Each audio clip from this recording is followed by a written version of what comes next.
Assalamualaikum warahmatullahi wabarakatuh. Halo peserta didik SMA N2 Krakatau Cilegon. Apa kabar? Semoga kita semua dalam keadaan sehat selalu. Amin ya robbal alamin. Perkenalkan, aku Ayu, guru BK di SMA Negeri 2 Krakatau Cilegon yang akan mendampingi dan membimbing Ananda dalam mencapai tugas perkembangan secara optimal. Sebelum memulai kegiatan, jangan lupa berdoa dulu ya. Yuk kita simak bimbingan klasikal kali ini dengan topik perilaku asertif. Mengapa topik ini penting untuk dibahas? Karena masih ada sebagian orang di sekitar kita yang belum bisa berkata tidak untuk menolak ajakan orang lain yang tidak sesuai dengan hati nuraninya serta keinginannya. Hal tersebut apabila terus dibiarkan akan berdampak buruk pada perkembangan diri kita, di mana kita harus bisa mengikuti orang lain padahal diri kita itu nggak menginginkan hal tersebut gitu. Itu adalah salah satu perilaku yang tidak asertif yang akan berdampak buruk secara berkepanjangan kepada diri kita. Apa itu perilaku asertif? Perilaku asertif adalah perilaku yang menunjukkan suatu kemampuan untuk mengkomunikasikan apa yang diinginkan, dirasakan, dan dipikirkan kepada orang lain, namun dengan tetap menjaga dan menghargai hak-hak dan perasaan orang lain. Nah, jadi dari perasaan asertif ini, maksud saya jadi dari perilaku asertif ini kita bisa mengekspresikan diri kita secara bebas.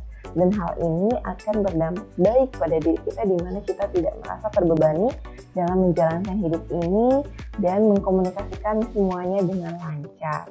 Jadi semua orang yang berkomunikasi dengan kita akan nyaman dan merasa kita itu tidak ada yang ditutup-tutupi. Serta hidup kita ini tidak penuh dengan sandiwara kalau kita bisa berperilaku asertif. Misalnya nih, kalau kita capek diajak main sama teman, ya bilang aja, maaf, aku tadi habis kegiatan ini dan sekarang aku merasa capek, jadi mungkin aku nggak bisa ikut kegiatan tersebut, gimana gitu. Jadi semuanya dikomunikasikan tanpa harus menyakiti perasaan orang lain. Oke kan? Nah, selanjutnya adalah kita akan membahas tentang ciri-ciri asertif atau perilaku asertif. Itu merasa bebas untuk mengekspresikan perasaan, pikiran, dan keinginan. Jadi kalau kita bebas mengekspresikan keinginan kita itu apa? Perasaan kita itu seperti apa sih? Nah, kita bisa mengekspresikannya kepada orang lain, maka itulah salah satu dari ciri perilaku asertif. Yang kedua adalah cirinya yaitu mengetahui hak mereka atau hak diri kita masing-masing. Kita mengetahui apa hak kita dan kita mengetahui hak orang lain. Misalnya nih, kita ingin menolak ajakan orang lain, kita tahu menolak itu adalah hak kita gitu kan. Jadi kita tinggal ungkapkan. Dan ketika kita melihat orang lain menolak ajakan kita, kita juga harus mengetahui kalau itu adalah hak mereka gitu. Nah, hak itu berkaitan dengan apa sih yang membuat mereka itu menjadi lebih bahagia dalam menjalani kehidupan ini. Yang selanjutnya adalah ada juga hak untuk bisa berteman, hak untuk bisa melindungi dan dilindungi, hak untuk bisa belajar dan diberikan ajaran-ajaran di sekolah.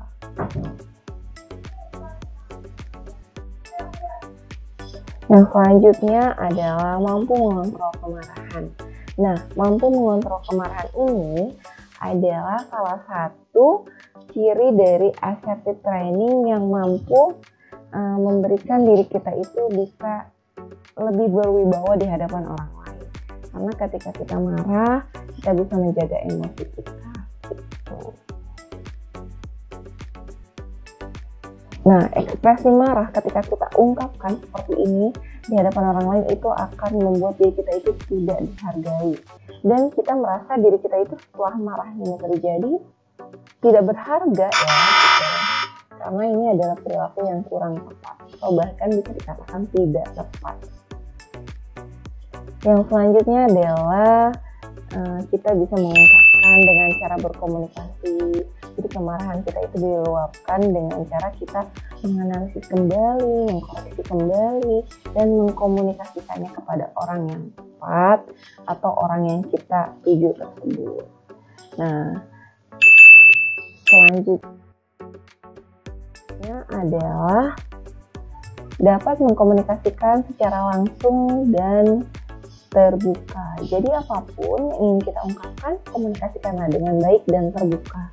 Jadi tidak ada yang ditutup-tutupi, walaupun memang harus ada rahasia dalam diri kita, tapi ketika kita menyampaikan pesan kepada orang lain, hendaknya lebih terbuka sehingga orang lain bisa mengerti apa yang ingin kita sampaikan. Yang selanjutnya, ciri-ciri dari assertive trainingnya itu mampu memulai, melanjutkan, dan mengakhiri suatu pembicaraan dengan baik. Jadi, seseorang yang memiliki perilaku asertif adalah orang yang mampu memulai pembicaraan. Ya, biasanya yang mampu memulai pembicaraan, bicaranya itu enggak kaku. Kemudian bisa melanjutkan apa yang ingin ia bicarakan dengan baik tanpa harus membuat orang lain itu tersinggung, tanpa harus menyakiti perasaan orang lain, mampu melanjutkan percakapannya, mampu melanjutkan pembicaraannya, serta mampu mengakhiri pembicaraannya. Gitu. Nah, pembicaraan ini ketika dilakukan dengan baik, maka akan timbullah kompetensi berbicara yang baik pada diri kita, atau seperti public speaking gitu ya, atau misalnya bisa mengikuti lomba debat atau kemampuan dalam berpidato dan lain-lain. Jadi hal tersebut akan membuat kompetensi diri kita itu menjadi lebih bagus gitu. Jadi kita harus mencoba diri kita itu untuk bisa lebih asertif agar bisa mengkomunikasikan apa yang ingin kita komunikasikannya melalui memulainya dengan baik, melanjutkan apa percakapannya, kemudian bisa mengakhiri dari pembicaraan yang kita lakukan. Yang selanjutnya adalah mampu menolak dan menyatakan ketidaksetujuan terhadap pendapat orang lain atau segala sesuatu yang tidak beralasan dan cenderung bersifat negatif. Nah, perilaku asertif ini aku setuju banget karena bisa memberikan diri kita itu kekuatan untuk bisa berkata tidak gitu. Nah, untuk bisa berkata tidak ini, seseorang bahkan mungkin masih banyak sebagian orang merasa tidak berani untuk mengatakan tidak ketika hal itu tidak sesuai dengan keinginannya. Namun di beberapa orang yang mampu mengkomunikasikan ketidakinginannya atau penolakannya terhadap suatu hal yang tidak ia inginkan atau bahkan menurut hati nuraninya itu bersifat negatif, itu akan berdampak baik pada dirinya. Kenapa? Karena kalau kita tidak menginginkan hal tersebut, ketika kita lakukan saja, itu akan membuat diri kita itu seperti tidak ikhlas melakukannya gitu. Nah, hal itu akan cenderung berdampak buruk karena hasilnya juga nggak akan bagus. Nah, sedangkan kalau misalnya kita menginginkan hal yang positif, hal yang ingin kita inginkan gitu, hal yang membuat kita itu suka melakukannya, maka hal itu akan berdampak positif bagi diri kita. Nah, ciri yang selanjutnya adalah mampu mengajukan permintaan dan bantuan kepada orang lain ketika membutuhkan. Kalau misalnya dalam kehidupan sosial kita baik, kita juga bisa terbuka kepada orang lain, kita pasti juga bisa mengungkapkan apa permintaan kita kepada orang lain. Misalnya kita ingin minta tolong dia untuk mengantarkan kita bisa mengungkapkannya dengan baik. Bu, Pak, aku mau ke sini, bisa nggak? Aku boleh nggak minta tolong untuk diantarkan ke sini? Jadi apa yang kita inginkan itu diungkapkan gitu. Kita mau minta tolong, jadi kita tinggal ungkapkan aja. Nah, bisa nggak aku minta tolong buat dianterin ke sini misalnya gitu. Atau misalnya kita meminta, boleh nggak aku minta tip X atau minjem tip X-nya gitu kan, atau aku minta pulpennya gitu. Jadi ya apa yang kita inginkan dan kita butuhkan itu kita bisa mengungkapkan kepada orang lain, sehingga orang lain itu mengerti apa yang kita butuhkan dan apa yang kita harapkan. Walaupun mungkin dari semua itu mungkin ada beberapa penolakan dari orang lain, oh maaf aku nggak bisa memberikan pulpen ini, kata teman kita, ya berarti itu hak dia dong. Jadi kita kembali lagi ke ciri-ciri asertif tadi. Jadi kita mampu mengetahui hak orang lain karena kita tahu itu hak dia bisa memberikan atau tidak kepada kita. Jadi ya udah fine aja, kita terima. Oh iya nggak apa-apa, aku kira kamu bisa memberikannya gitu, tapi nggak apa-apa, nanti aku cari misalnya. Jadi kita tidak menyakiti hati orang lain, tapi kita juga bisa mengungkapkan apa perasaan kita, apa keinginan kita gitu. Itu nice banget bagi kita orang-orang yang mungkin lebih cenderung sering diam dibandingkan mengungkapkan apa yang kita inginkan gitu. Ya tapi nggak terlalu frontal juga dan tidak menyakiti orang lain. Itu adalah ciri dari asertif. Nah, yang selanjutnya adalah mampu menyatakan perasaan, baik yang menyenangkan maupun yang tidak menyenangkan. Nah, perasaan yang menyenangkan ini misalnya bagi teman-teman nih yang lagi jatuh cinta, yang lagi PDKT-an. Nah, kita bisa mengungkapkan perasaan kita, aku suka sama kamu gimana? Jadi kita menanyakan hal tersebut, bahwa kita itu ada rasa yang ingin kita ungkapkan terhadap orang lain gitu. Jadi orang lain itu tahu apa yang kita rasakan. Ini nggak ada yang ditutup-tutupi. Kalau kita memendam, nanti orang itu keburu ditembak orang lain gimana? Keburu jadian sama orang lain gimana? Nanti kita nyesal kan gitu. Ataupun kita ingin mengungkapkan hal yang buruk sekalipun. Sebenarnya aku kecewa misalnya. Sebenarnya aku merasa kecewa sama sikap kamu yang kurang menghargai apa usaha yang aku lakukan misalnya gitu. Jadi semuanya kita bisa ungkapkan dengan perkataan yang baik tanpa harus menyakiti perasaan orang lain. Oke, paham ya? Selanjutnya adalah memiliki sikap dan pandangan yang aktif terhadap kehidupan. Sikap dan pandangan yang aktif ini tentunya berkaitan dengan arah dan masa depan kita. Kita menjadi dinamis, menjadi orang yang dinamis, yang aktif, mobile terhadap pandangan kita di kehidupan ini. Gitu. Harus bagaimana cara kita menghadapi kehidupan ini? Apa misi kita hidup di dunia ini? Kemudian apa visinya, gitu kan? Nah, dari hal tersebut akan merubah pandangan kita kepada kehidupan kita sehari-hari, sehingga kehidupan kita sehari-hari itu menjadi kehidupan pribadi yang efektif, gitu. Menjadi kehidupan efektif sehari-hari. Selanjutnya adalah menerima keterbatasan yang ada di dalam diri dengan tetap berusaha untuk mencapai apa yang diinginkan. Sehingga baik berhasil maupun gagal, ia akan tetap memiliki rasa harga diri atau self-esteem dan kepercayaan diri atau self-confidence. Nah, jadi bagi orang-orang yang memiliki keterbatasan, nah dia juga bisa terus berusaha untuk bisa mencapai apa yang ia inginkan. Namun dalam hal asertif ini, seseorang yang memiliki keterbatasan tersebut hendaknya juga terus berusaha tanpa harus merasa tidak ada harga dirinya gitu.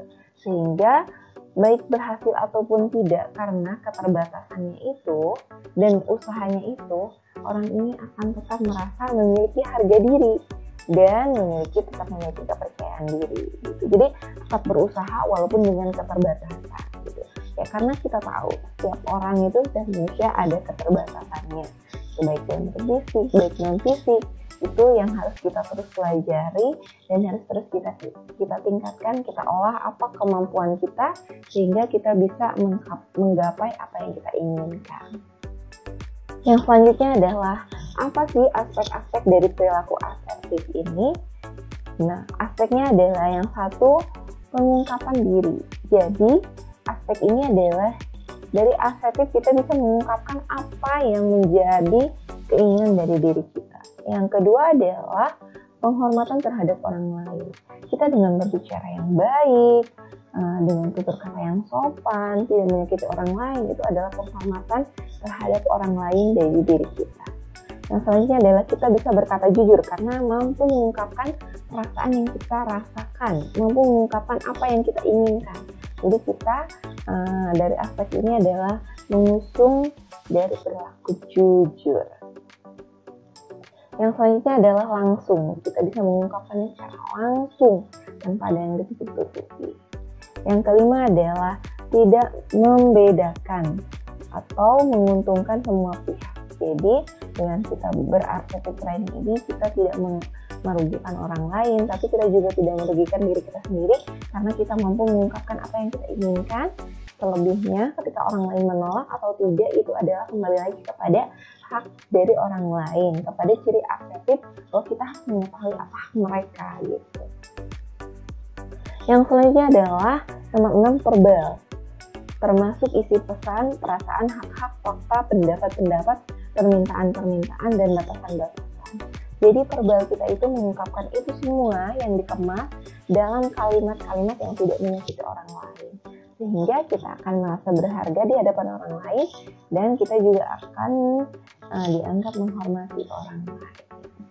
Yang selanjutnya adalah nomor 7, non-verbal kita termasuk gaya dan pesan, kontak mata, suara, postur, ekspresi muka, jarak waktu, kelancaran, dan mendengarkan kita itu harus bagus, harus on semuanya. Karena ini bisa mendukung perkataan kita dengan gaya bahasa yang baik, dengan mimik muka yang baik, bahasa kita yang bagus, mengekspresikannya sesuai, orang lain akan percaya terhadap kemampuan diri kita dalam mengekspresikan apa yang kita ingin sampaikan kepada orang lain. Yang kedelapan adalah bukan sesuatu yang universal. Jadi kita itu tidak mengungkapkan sesuatu yang universal, jadi tidak menggeneralisasikan. Yang selanjutnya adalah bertanggung jawab secara sosial. Bertanggung jawab secara sosial artinya dalam perilaku kehidupan sosial kita, itu kita melakukan perilaku yang bertanggung jawab. Kita berkata sesuai dengan apa yang kita lakukan. Jadi kehidupan sosial kita itu tidak direkayasa. Yang ke-10 adalah dipelajari, bukan sesuatu yang dibawa sejak lahir. Karena asertif ini adalah ada trainingnya, gitu, asertif training. Jadi kita mempelajari semua hal ini, bukan tiba-tiba ada sejak lahir. Karena kita tahu bayi lahir itu seperti kertas putih yang nggak tahu apa-apa, yang dia hanya membawa potensi atau hal-hal yang diturunkan dari orang tuanya, gitu ya, secara genetik. Kemudian dipengaruhi oleh lingkungan yang akan memberikan kehidupan sosial seperti apa, yang nantinya dia akan berlaku dan bersikap seperti apa. Jadi perpaduan antara genetik dan kehidupan sosial di lingkungan sosial, gitu. Nah, tidak terasa kita sampai pada akhir dari kegiatan bimbingan klasikal ini. Nanti teman-teman jangan lupa mengisi refleksi dirinya dan absennya ya. Nah, ini dia selanjutnya adalah masuk ke kesimpulan. Apa sih yang kita dapatkan dari topik tentang asertif training ini? Yaitu dengan perilaku asertif dapat membuat proses komunikasi kita berjalan efektif, membangun hubungan yang kesetaraan, kesejajaran, dan saling menghormati. Jadi dari perilaku asertif ini kita bisa berkomunikasi secara efektif. Artinya apa yang ingin kita sampaikan itu bisa sesuai dengan apa yang orang lain dengar dari apa yang kita sampaikan. Kemudian adanya kesetaraan karena kita tidak menyakiti hati orang lain, berbicara dengan sopan, kesejajaran, kemudian bisa saling menghormati satu sama lain sehingga membuat kehidupan kita itu bisa efektif. Oke, terima kasih. Itu adalah bimbingan klasikal dari aku tentang topik perilaku asertif. Nah, mohon maaf apabila dari apa yang aku ungkapkan ada yang tidak tepat atau kurang sesuai. Nah, cukup sekian dari aku. Sampai jumpa. Assalamualaikum. Wassalamualaikum warahmatullahi wabarakatuh.